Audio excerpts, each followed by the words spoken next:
இது இது இது இது அந்த நட்டல கார்ட்ஸ் அந்த நட்டல பாட் அண்ட் இதுவும் பேக் பண்ணிடுறீங்களா? மல்லிகைப்பூ எவ்வளோ இருக்குங்க? குறைப்பீங்களா கொஞ்சம்? வேற கலர்ஸ்லாம் இருக்கா? உங்களுக்கு தீபாவளி வாழ்த்துக்கள். ரொம்ப நன்றிங்க. கொஞ்சம் அதிகமா செலவு பண்ணிட்டேன் அப்படின்னு நினைக்கிறேன். தீபாவளி வருது, செலவை கட்டுப்படுத்த முடியுமா என்ன?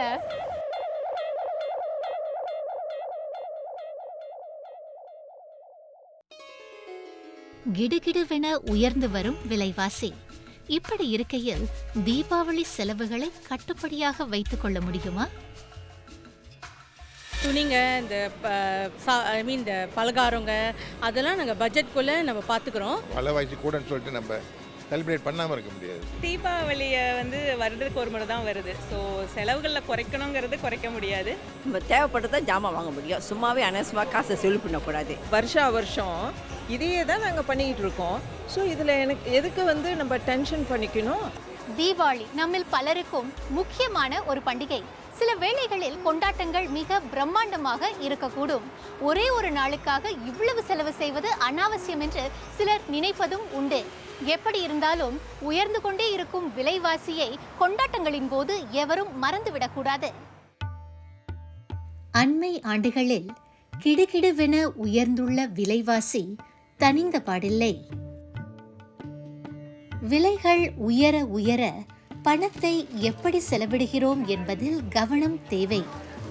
அதுவும் பண்டிகை காலத்தில் நம் செலவுகளை கூர்ந்து கவனிப்பது இன்னும் அவசியமாகிறது. அக்காலத்திலும் இப்படித்தானா? அப்போ உள்ள தீபாவளிலாம் ரொம்ப சந்தோஷமாக இருக்கும்.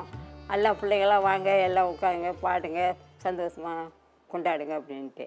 காலையில் வெளில நான் குளிக்க சொல்கிறது, எண்ணெய் தேய்ச்சி எல்லாத்தையும் வருஷம் உட்கார வச்சு விட்டு அப்புறம் மேலே சாப்பாடுக்கு எல்லாம் ரெடியாக இருக்கும். அப்புறம் வாங்க, எல்லாம் புது உடுப்பு இதெல்லாம் சட்டையெல்லாம் இருக்கும், எடுத்து போட்டுங்கன்னு போட சொல்லி நாங்கள் பார்க்கறது சந்தோஷமாக இருக்கும். அந்த காலத்தில் குறைவாக செலவு பண்ணோம். இந்த காலத்தில் முடியுமா? காலப்போக்கில் நம் நாடும் பல மாற்றங்களை கண்டுள்ளது. நம் வாழ்விலும் பல மாற்றங்கள். தீபாவளி அந்த காலத்தில் கொண்டாடுறதுக்கும் இந்த காலத்துக்கும் ரொம்ப ரொம்ப வித்தியாசம் இருக்குது. சாதாரணமாக பார்த்தீங்கன்னா ஒரு சட்டை வாங்கினா அந்த காலத்தில் நீங்கள் ஒரு 5 வெள்ளி 10 வெள்ளிக்குள்ளே வாங்கலாம். இப்போ அதே சட்டையை நீங்கள் இப்போ வாங்குறது ஒரு 50 வெள்ளிக்கு மேலே வருது. முக்கிய காரணம் எல்லாம் விலைவாசி ஏறினது. அந்த காலத்துலலாம் சேவிங்லாம் அவ்வளோ இருக்க சம்பளத்தை வச்சு தான் துணிமணியெல்லாம் வாங்குவாங்க. ஆனால் இப்போ அப்படி இல்லை. தீபாவளி வரும்னு தெரிஞ்ச கையோடய ஒரு 3-4 மாதத்துக்கு முன்னாடியே பணங்களை தான் சேர்த்து வச்சு அப்போ தான் அந்த நாளில் செலவு பண்ணுற மாதிரி ஒரு சூழ்நிலை. இப்போ அதே மாதிரி சாப்பாடு லைக் அந்த அரிசி பருப்பு இதெல்லாம் வாங்கி சமையலுக்கு அந்த காலத்தில் 100 வெள்ளிக்குள்ள முடிச்சிடலாம். இந்த காலத்தில் எப்படியும் ஒரு 400-500 வெள்ளிக்குள்ள வருது. பெரியவர் சிறியவர் எனும் பாகுபாடு உயர்ந்து வரும் விலைவாசிக்கு இல்லை. வெளியே பார்ப்பானா ரொம்ப சீப்னா நாங்கள் ஆனால் ரொம்ப விலைனா வாங்குறது.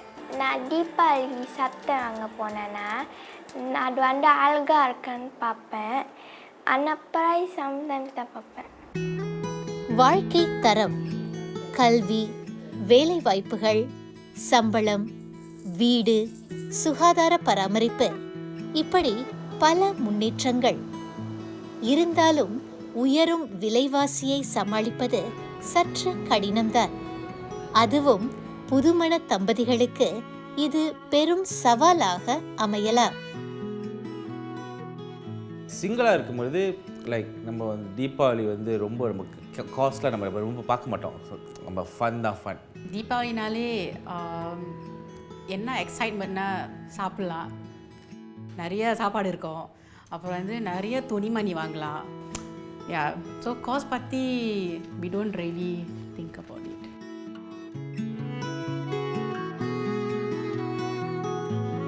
கல்யாணத்துக்கு பிறகு என்ன வித்தியாசமாக இருந்துச்சுன்னா how we spend our money. இப்போ வாங்குறதுக்கு அந்த காஸ்ட் இப்போ நம்மளுக்கு தெரியுது.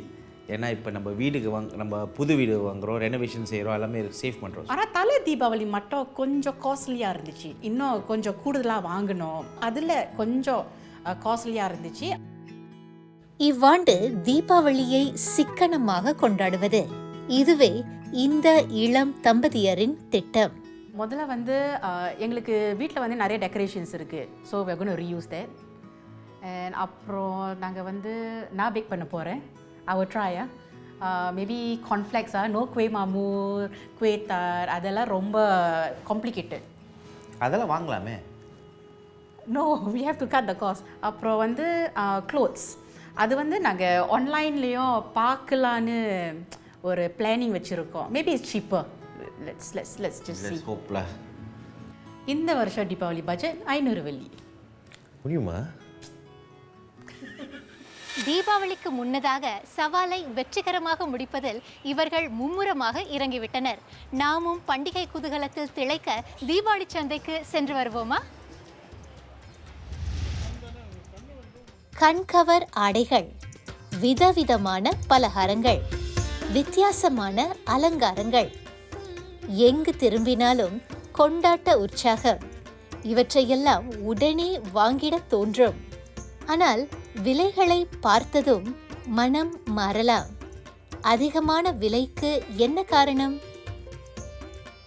கண்டிப்பாக ரெண்டல்லேருந்து மேன் பவர்லேருந்து நம்ம பர்ச்சேஸ் பண்ணுற ஜாமான்லேருந்து எல்லாமே விலைவாசி ஏறி தான் இருக்குது போன வருஷத்துக்கு. இங்கே சிங்கப்பூருக்குள்ளே வரும்போது லிஃப்டிங் சார்ஜு, கார்கோ சார்ஜு, அப்புறம் அதை தொம்பாங்க பண்ணுற சார்ஜுன்னு சொல்லிட்டு சார்ஜஸ் நிறைய ஏற்றிடுறாங்க. நம்மளும் வேறு வழி இல்லாமல் விலை ஏற்றி தான் இருக்கும். அதனால தான் கொஞ்சம் தான் விலை ஏற்றுறோம். குவாலிட்டியில் காம்ப்ரமைஸ் பண்ணதுனால விலை ஏற்றிருக்கோம். விலை ஏற்றி அந்த குவாலிட்டி கொடுக்கறதுனால மக்கள் அதை அக்செப்ட் பண்ணிக்கிறாங்க. போன வருஷோட இந்த வருஷம் ரெண்டல் கொஞ்சம் ஏறி இருக்குது, பட் ஸ்டில் மேனேஜபிள். ரெண்டில் இன்னும் கொஞ்சம் கம்மி பண்ணால் மேபி இந்த மாதிரி ஸ்மால் பிஸ்னஸ் பண்ணுறவங்க எங்களை மாதிரி செய்கிறவங்களுக்குலாம் ரொம்ப ஈஸியாக இருக்கும்னு நான் நினைக்கிறேன்.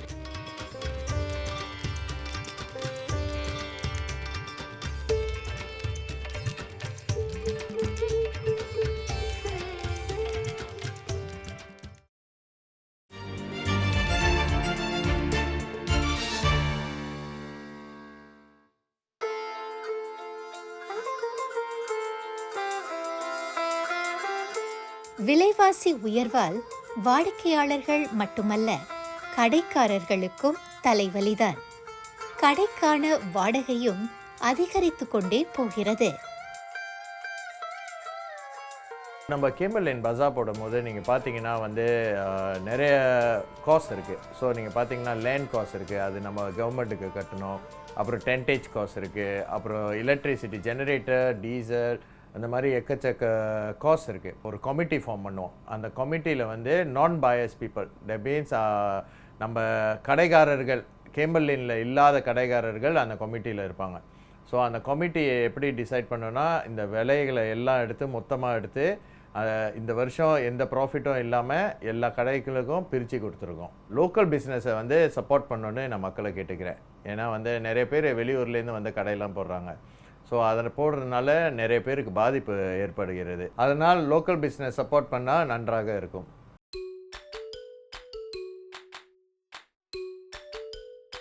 இப்போ வந்து விலைவாசி வந்து எப்போது மாதிரி தான் ஏறிக்கிட்டே போகுது. வாடகை, அப்புறம் அந்த தண்ணி பில்லு, அது இதுன்னு எல்லாம் சேர்த்து ஏற்றிக்கிட்டு தான் போகிறாங்க. விருப்பம் உள்ளவங்க வாங்குறாங்க, விருப்பம் இல்லாதவங்க வந்து அவங்களுக்கு ஏற்ற மாரி வெளியூர்களில் வாங்கிக்கிறாங்க. $1 மாற்றினா $3 வந்து ரொம்ப சந்தோஷமான ஒரு விஷயமா இருக்குது. நம்ம ஹையாவும் விற்க முடியாது. அப்படி நம்ம ஹையா விற்றோமா எல்லாம் எங்கே போவாங்க? பக்கத்து நாடு மலேசியாவுக்கு போய் மலேசியாவில் வாங்குவாங்க. இங்கேருந்து போய் அவங்க எல்லாத்தையும் எண்ணெய் காசு, போகிற வர ட்ராவலிங் எல்லாமே செலவு பண்ணிட்டு தான் போகிறாங்க. அதுக்கு இங்கே போட்டாங்கன்னா எல்லாம் ஈக்குவல் தான். உள்ளூர் கடைகள், இணைய விற்பனையாளர்கள், இவற்றை தவிர தீபாவளிக்கான பொருள்களை வாங்க இப்போதெல்லாம் பலரும் மலேசியாவுக்கு செல்வது வழக்கமாகிவிட்டது. ஜோஹர் பாரு, மலாக்கா, கோலாலம்பூர், பினாங்கு போன்ற இடங்கள் சிங்கப்பூரர்களிடையே பிரபலமாக உள்ளன. ஒரு நாளுக்குள் சென்று வர ஜோஹர் பாரு மிக வசதியானது. பேருந்து, ரயில், டாக்ஸி, தனியார் வாகனம் அல்லது சொந்த வாகனம் மூலம் எளிதில் போய் வரலாம். பேருந்தில் ஏறினால் சுமார் 2 மணி நேரத்திற்குள் சென்று விடலாம். கட்டணம் சுமார் 5 வெள்ளி மட்டுமே. ரயில் பயணமும் கிட்டத்தட்ட அதே விலைதான். பயண நேரம் 5 நிமிடம். ஆனால் முன்பதிவு செய்வது அவசியம். பயணச்சீட்டுகள் சீக்கிரமாக விற்று போய்விடும். இன்னும் வசதியாக பயணம் செய்ய டாக்ஸி அல்லது தனியார் வாகனம். ஆனால் எல்லையை தாண்டிய பயணத்திற்கு தேவையான உரிமம் அவசியம். கட்டணமும் கணிசமாக இருக்கும். சொந்த வண்டியில் செல்லலாம். ஆனால் வாகனத்திற்கு VEP அனுமதி பெற்றிருக்க வேண்டும். சாலை சுங்க கட்டணம் செலுத்த டச் அண்ட் கோ அட்டையை வைத்திருக்க வேண்டும். இப்படி ஏதாவது ஒரு வழியில் ஜொஹர் பாருவை சென்றடையலாம். பண்டிகை உணர்வில் திளைக்க வேண்டுமா? கண்டிப்பாக இந்த இடத்திற்கு வர வேண்டும். இப்போ நான் இருக்கிற இடத்துக்கு அறிமுகமே தேவையில்லை. ஜேபியில் தீபாவளி ஷாப்பிங் செய்ய வரவங்களுக்கு ரொம்ப பரிச்சயமான இடம் அப்படின்னு தான் சொல்லணும். உட்லண்ட் சுங்கச்சாவடிக்கு மிக அருகில் இருக்கக்கூடிய ஜேபி டவுன் தீபாவளி பஜார். எங்கு திரும்பினாலும் தீபாவளி உற்சாகம், மகிழ்ச்சிக்கு அளவே இல்லை.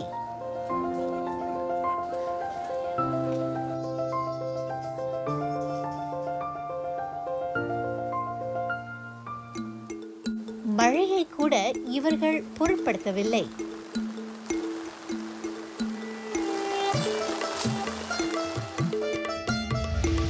புரியுது. வந்த வேலையை பார்ப்போம். சிங்கப்பூர், மலேசியா தீபாவளி அலங்காரங்கள், பலகாரங்கள், துணிமணி விலை வித்தியாசம் எப்படி? விலைகளை பார்த்தேன். மலேசிய ரிங்கெட்டில் உள்ள விலைகளை சிங்கப்பூர் வெள்ளிக்கு மாற்றிய பின் சில சிங்கப்பூர் விலைகளுக்கு நிகராக இருந்தன. மற்றவை சற்று மலிவாக இருந்தன. இங்குள்ள அலங்கார பொருள்கள் சிங்கப்பூரில் கிடைக்கும் பொருள்களைப் போலவே இருந்தன. தரத்திலும் பெரிய வித்தியாசம் ஒன்றும் தெரியவில்லை. பலகாரங்கள் இங்கும் சிங்கப்பூரில் கிடைப்பது போல் ஏராளமான வகைகள் இருந்தன. சுவைத்து பார்த்ததில் ருசியில் வித்தியாசமில்லை. 2 இடங்களிலும் மக்கள் கொடுக்க விரும்பும் விலைகளில் பல வகையான துணிமணிகள் கிடைக்கின்றன. அவரவருக்கு ஏற்ற ஆடைகளை கட்டுப்படியான விலையில் வாங்குவதற்கு.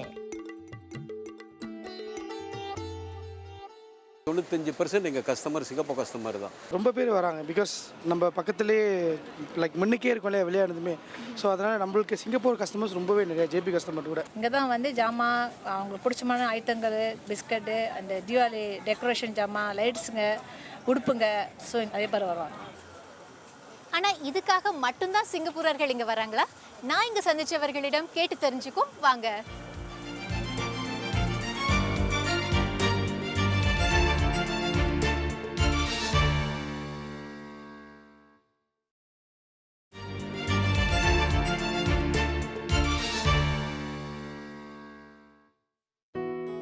நிகழ்ச்சியின் அடுத்த அங்கத்திற்கு செல்லும் முன் நம் இளம் தம்பதியரை மீண்டும் சந்திப்போம். ஹலோ ஷாலினி. ஹாய் அனிதா. பின்னாடி வந்து ஷோபன் என்ன பண்ணிட்டு இருக்காரு? ஆமா, டெக்கரேஷன் தான் பண்ணிட்டு இருக்கோம். see the lights. போன வருஷோட டெக்கரேஷன் ரீயூஸ் பண்றோம். சரி, எல்லா வேலையும் முடிச்சிட்டீங்களா? வீடு சுத்தம் பண்ணிட்டோம். ஐ திங்க் இன்னும் கொஞ்சம் சுத்தம் பண்ணோம். அப்புறம் வந்து டெக்கரேஷன் போட்டாச்சு. இ கார்ட்டோ போட்டாச்சு.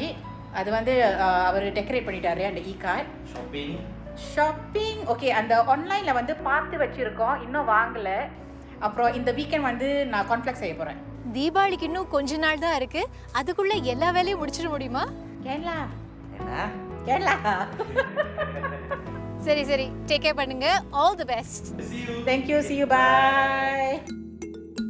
இப்போது ஜொஹர் பாருவில் தீபாவளிக்கான பொருள்களை வாங்க விரும்பும் சிங்கப்பூரர்களை சந்திப்போம். இவர்கள் ஏன் இங்கு வருகிறார்கள் என்பதை கேட்டறிய. தீபாவளி ஷாப்பிங்க்கு அடிக்கடி ஜொஹருக்கு வரதுண்டா? தீபாவளி ஷாப்பிங் அடிக்கடின்னு சொல்ல மாட்டேன். ஒன்ஸ் இன் அ வால் நம்ம அங்கேயும் ஷாப் பண்ணுவோம், இங்கேயும் ஷாப் பண்ணுவோம். We come and see the differences. அங்கே என்ன இல்லையோ இங்கே வாங்கிட்டு போகிறது. ஆமாம், தீபாவளி ஷாப்பிங்க்கு அடிக்கடி வரும், எவ்ரி இயர். அப்பப்போ நாங்கள் வருவோம் அடிக்கடி. நார்மல் விண்டோ ஷாப்பிங் வருவோம். இப்போ தீபாவளினால தீபாவளி ஷாப்பிங் வந்திருக்குதோம். என்ன மாதிரியான பொருள்கள்லாம் விரும்பி வாங்குவீங்க? டெக்கரேஷன், அப்புறம் பலகாரம் ரொம்பவே முக்கியம். நாங்கள் இங்கே அலங்கார பொருட்கள் வாங்க வருவோம், குயிலாம் வாங்க வருவோம், முறுக்கு அந்த மாதிரி எல்லாம் வாங்க வருவோம். தீபாவளி பீரியட்னால குக்கீஸ் வாங்க தான் மோஸ்ட்லி வந்திருக்கோம். அச்சு முறுக்கு வாங்கினோம், நெய் உருண்டை வாங்கினோம், கட்டி உருண்டை வாங்கினோம். வளையல், ஏன்னா தீபாவளிக்கு சட்டை எல்லாம் வாங்கிட்டோம். ஆனால் வளையல் மட்டும் தான் வாங்கலை. வளையல் தவிர அந்த நத்தைலா தான் எனக்கு ரொம்பவே பிடிக்கும். சாப்பாடுனா ரொம்ப பிடிக்கும். ஜேபி போகிறீங்களா? ரொம்ப ஜேமாக இருக்கும், ரொம்ப அசௌகரியமாக இருக்கும். இதை பற்றி என்ன நினைக்கிறீங்க?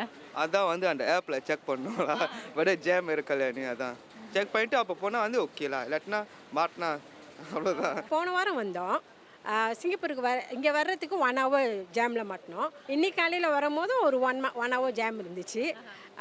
போகும்போது தெரியல. எங்களுக்கு வந்து நம்ம என்றைக்குமே ஜேபி வந்தாலும் காலங்கிட்ட 6 மணிக்கெலாம் கிளம்பிடுவோம். ஸோ எங்கள் அப்பா சொல்லுவார் 6 மணிக்கெலாம் கிளம்புனா தான் we can beat the ஜேம்னு. ஆனால் மற்ற நேரம்லாம் பார்த்தீங்கன்னா 1 மணிக்கெலாம் கிளம்புனீங்கன்னா ராத்திரி தான் வந்து சேருவீங்க. ஸோ ப்ரோஸ் அண்ட் கான்ஸ் இருக்குது. ஏன்னா அந்த ஜேமை தாண்டி தான் வரணும். வீக்கெண்ட்ஸில் வந்தால் சனிக்கிழமெல்லாம் வந்தால் வந்து காலையிலே வந்துடணும், ஏர்லியாக வந்துடணும். பார்த்தீங்கன்னா இப்போ மணி என்ன ஏர்லியாக வந்துட்டோம். ஸோ ஜேம் இப்போ இங்கே வரணும்னா சாக்ரிஃபைஸ் பண்ணி தான் ஆகணும். ஸோ இல்லைனா ஏர்லியாக வரணும். மலேசியாவில் தீபாவளிக்கு தேவையான அனைத்தும் மலிவாக கிடைக்கும் என சொல்லிவிட முடியாது. சில பொருள்களின் விலைகள் சற்று குறைவாக இருக்கலாம். ஆனால் இங்கு வந்து சேருவதற்கு சாலை நெரிசலில் மணிக்கணக்காக மாட்டிக்கொள்ளலாம். அதை தவிர்க்க அதிகாலையில் பயணத்தை தொடங்க வேண்டியிருக்கும். வார நாள்களில் வர திட்டமிட்டால் விடுப்பு எடுக்க வேண்டும். பொது போக்குவரத்தில் பயணம் செய்வோர் நிறைய பொருள்களை தூக்கிச் செல்ல முடியாது. அதனால் ஒரு முறைக்கு மேல் செல்ல நேரிடலாம். எல்லாவற்றையும் சிங்கப்பூருக்கு எடுத்து செல்வதற்கு தனியார் வாகனம் தேவைப்படலாம். சொந்த வாகனத்தை பயன்படுத்தும் போது பெட்ரோலுக்கும் கூடுதல் பணம் செலவிட வேண்டும். எல்லாவற்றையும் கூட்டி கழித்து பார்த்தால் எதிர்பார்த்ததை விட கொஞ்சம் அதிகமாகவே செலவாகும். மலேசியாவுக்கு விரைவதற்கு முன் சிந்திக்க வேண்டிய முக்கிய அம்சங்கள்.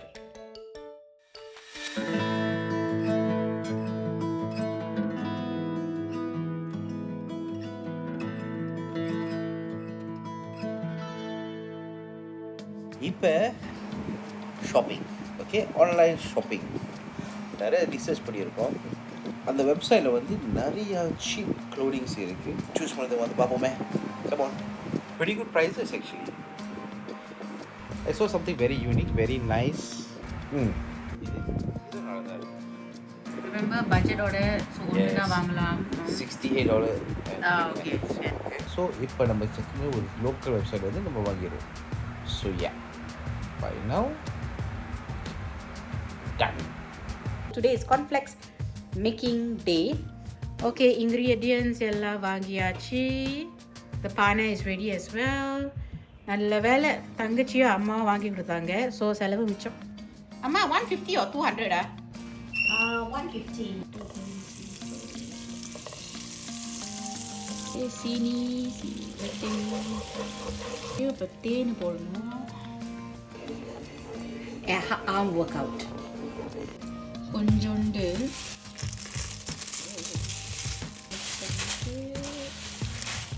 stir a bit more. Okay, complex செஞ்சாச்சு.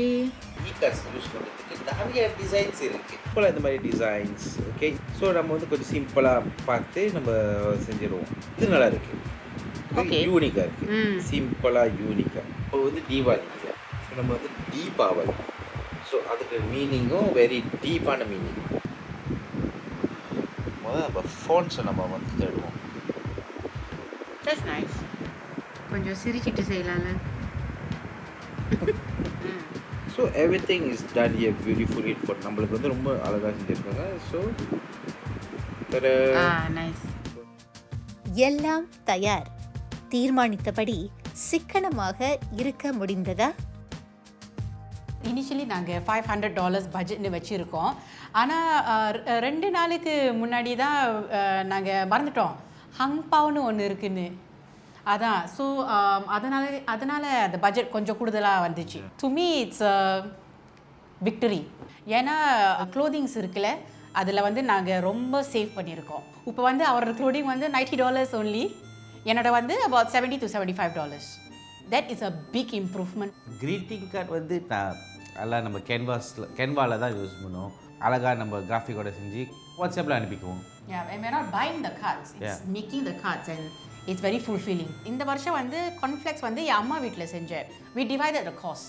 So நிறைய செலவு பண்ணல to make cookies. The family time was very good. We bonded very well through these activity as well. வேலை, வீடு, பாண்டிங், பிளானிங் எல்லாமே வந்து ஒரு பெரிய லெவல்.